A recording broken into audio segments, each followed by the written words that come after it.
Hello, ನಮಸ್ಕಾರ. Good evening.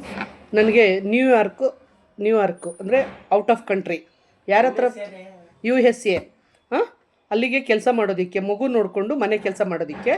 So 25,000 to 30,000 ಕೊಡ್ತೀನಿ ಅಂತ ಹೇಳ್ತಿದ್ದಾರೆ. 25,000 ಇಂದ 30,000 ಕೊಡ್ತೀನಿ ಅಂತ ಹೇಳ್ತಿದ್ದಾರೆ. ಬೆಂಗಳೂರಿಂದನೇ ಅವ್ರು ಕರ್ಕೊಂಡು ಹೋಗ್ತಾರೆ. ಆಮೇಲೆ ಬೆಂಗಳೂರಲ್ಲಿ ಅವರು 1 ತಿಂಗಳು ನಿಮಗೆ ಟ್ರೈನಿಂಗ್ ಕೊಟ್ಬಿಟ್ಟು ಕರ್ಕೊಂಡು ಹೋಗ್ತಾರೆ. ಸೊ ಯಾರ ಹತ್ರ ಪಾಸ್ಪೋರ್ಟ್ ಇದೆ, ಸೊ ವೀಸಾ ಅವರೇ ಅರೇಂಜ್ ಮಾಡ್ತಾರೆ.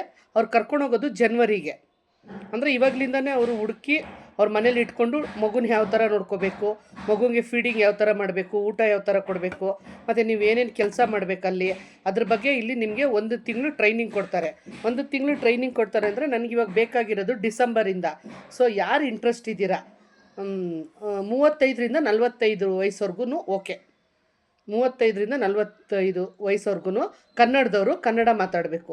ಓನರ್ ಬಂದು ಬ್ರಾಹ್ಮಿನ್ಸು, ಗಂಡ ಹೆಂಡ್ತಿ ಇಬ್ಬರು ಡಾಕ್ಟ್ರು USA ಸೊ ಯಾರಿಗೆ ಇಂಟ್ರೆಸ್ಟ್ ಇದೆ ಅಲ್ಲೇ ಇರ್ತೀನಿ ಅನ್ನೋರು, ಅಂದರೆ ಅವರಲ್ಲಿ ಕರ್ಕೊಂಡ್ರೆ ನಿಮ್ಮನ್ನು ತಿಂಗಳು ರಜಾ ಕೊಡಲ್ಲ. ಅವರು 5 ತಿಂಗಳಿಗೋ 6 ತಿಂಗಳಿಗೋ 1 ತಿಂಗಳು ನಿಮ್ಗೆ ರಜಾ ಕೊಟ್ಟು ಕಳಿಸ್ತಾರೆ.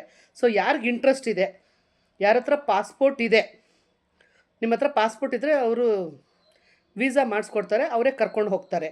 ಸೊ ಇವಾಗ 1 ತಿಂಗಳು ಬರ್ತೀನಿ ಅಂತಂದರೆ ಬೆಂಗಳೂರಲ್ಲಿ ಯಲಹಂಕನಲ್ಲಿ ಅವ್ರ ಮನೇಲಿ ಇರಬೇಕು, ಮಗು ನೋಡ್ಕೋಬೇಕು, ಮನೆ ಕೆಲಸ ಮಾಡಬೇಕು. ಬಟ್ ಆ ಸ್ಯಾಲ್ರಿ ಈಗ USA ಸ್ಯಾಲ್ರಿ ಇಲ್ಲಿ ಕೊಡೋಲ್ಲ.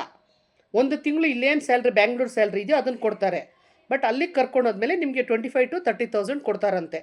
ಸೊ ಯಾರಿಗೆ ಇಂಟ್ರೆಸ್ಟ್ ಇದೆ ಅವ್ರು ಮಾತ್ರ ಕಮೆಂಟ್ ಬಾಕ್ಸಲ್ಲಿ ನಿಮ್ಮ ನಂಬರ್ ಹಾಕಿ ನಾನು ಕಾಲ್ ಮಾಡ್ತೀನಿ. Thank you.